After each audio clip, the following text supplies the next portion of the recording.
Private school fees can cost hundreds of thousands of rands annually. And this year, parents are feeling the pinch. COVID-19 has had a devastating effect on the economy, with many people losing their jobs or having to take pay cuts. So how are schools and parents dealing with this? Lebogang Montjane from the Independent Schools Association of Southern Africa joins me now.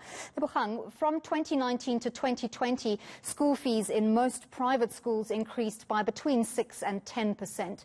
This year, many schools have reduced this increase significantly to assist parents who may no longer be in a position to pay such exorbitant fees. Have you seen a number of pupils being taken out of private schools due to affordability issues? Yes, we have seen some some parents electing to take their children into public schools. However, we've also seen parents out of public schools coming into independent schools, because last year we managed to have most of the academic year covered. So we did not lose any school days last year. So many parents are now seeing that as an advantage and are making sacrifices in order to get their children into independent schools. What recourse do parents have, given the fact that many private schools often have airtight contracts preventing pupils from being removed without, for instance, giving notice?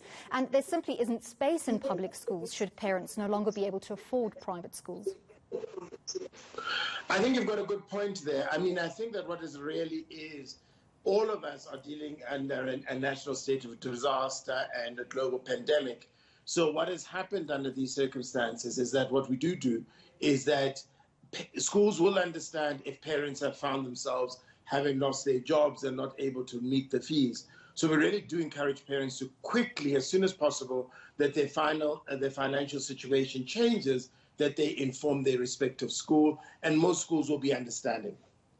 How many learners roughly attend private schools in South Africa? And obviously, we are expecting an estimation, given that we've seen a number of pupils leave to government schools and some pupils from government schools moving over to the private sector.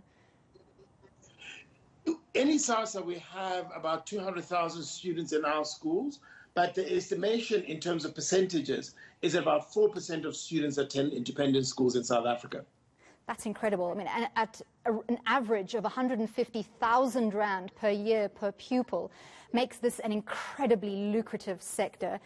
Nobody says private schools don't have a right to exist, but you have to look at the justifiable nature of costs, given the deplorable state of government schools and the discrepancy between fees. I would question your premise, but I must caution you. The vast majority of independent schools in this country are not the ones that are quite expensive. They're actually quite affordable. And also public schools, actually, some of them charge higher fees than our member schools.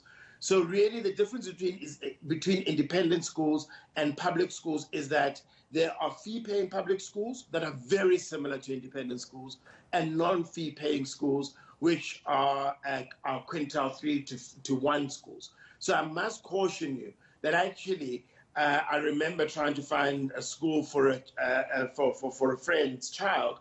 We found that the local public school was actually charging more than the local independent school. Well, that's certainly an eye-opener. What can parents expect to see in terms of more relief as the year goes ahead? We know that schools have said they simply cannot give parents, the freedom to not pay school fees, even though their children are studying at home. But surely there must be more relief on the cards, given that, we are expecting to see a reduction in the amount of school activities, perhaps.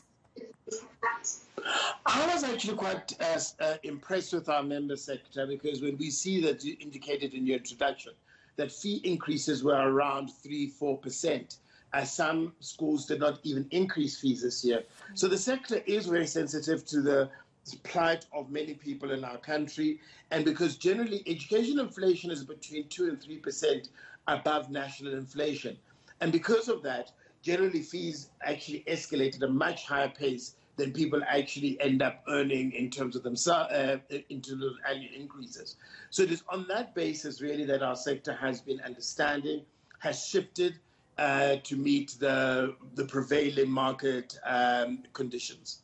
Well, thank you very much for speaking to us. That was Lebogang Montjane from the Independent Schools Association of Southern Africa.